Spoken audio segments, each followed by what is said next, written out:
Hi, I'm Carol O'Mara, horticulture entomologist with Colorado State University Extension here in Boulder County. Things got awfully hot in a hurry. My husband woke me up this morning to a nice reggae tune called 96 Degrees in the Shade. It's really hot this week, and the plants, the ones that we put in spring, they're beginning to think it's the Armageddon. So let's take a few tips that we can put into the vegetable garden to keep our plants cool and extend that spring spirit out just a little bit longer. Peas are really sensitive to getting hot, and in fact, even though these peas here are just starting to come into their own and starting to climb this fence, this heat is going to change them and they're going to start burning out before we get good production. One of the things that we can do, and it's a nice secret that a lot of greenhouses use, is to use a shade barrier cloth. This shade barrier cloth is kind of a loose woven nylon, and it can cut the shade whatever percentage you want. What I have here, it cuts about 25% of the sunlight, and it shades the plants, keeping them cool, because even though our daytime temperatures are still pretty high, in the shade it hasn't warmed up that much, and that'll be perfect for these crops, giving them the warmth they need to grow, but not the heat that it'll take to make them bolt.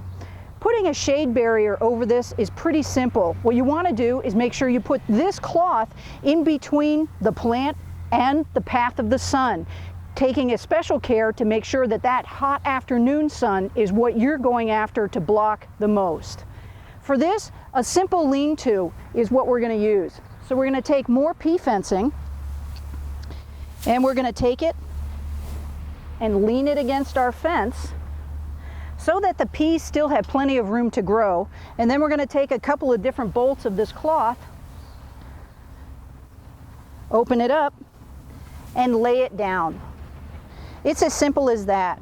All you have to do then is just clip it onto the fence itself to keep it from blowing to Kansas, and you're in good shape. So we're going to take that. We're going to run these down the line, making sure we overlap just a little bit, so that these peas stay nice and cool underneath. And that's one thing that you can do. This is readily available at a lot of different garden centers, but you may have to ask for them to specially order it for you if you can't find it locally. Call around and they'll be able to hook you up with some.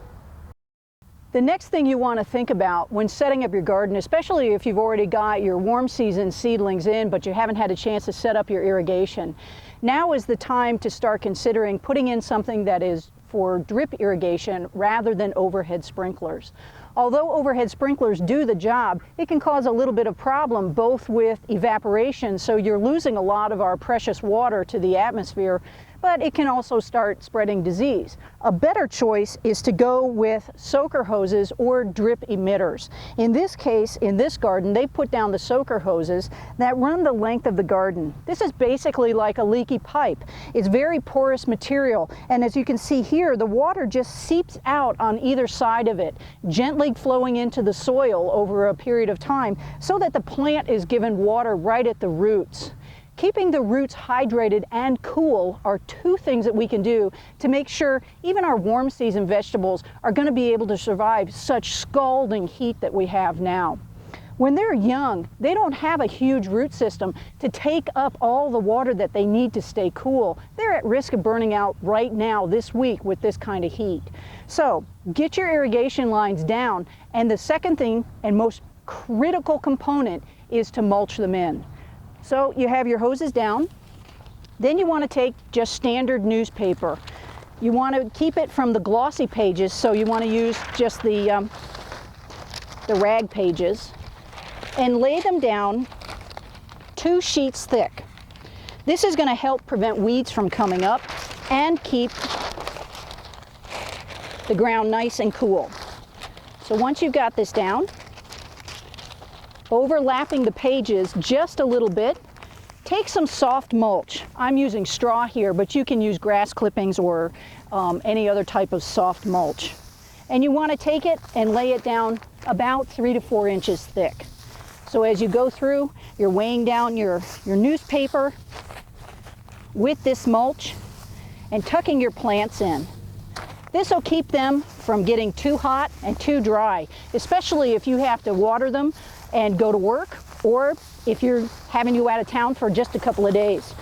This will help keep them cool, and it'll help keep your garden in production.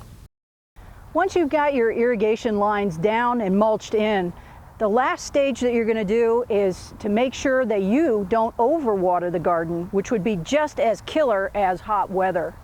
Invest in a couple of nice water timers if you don't have a system that you can plumb right into your sprinkler system at the house.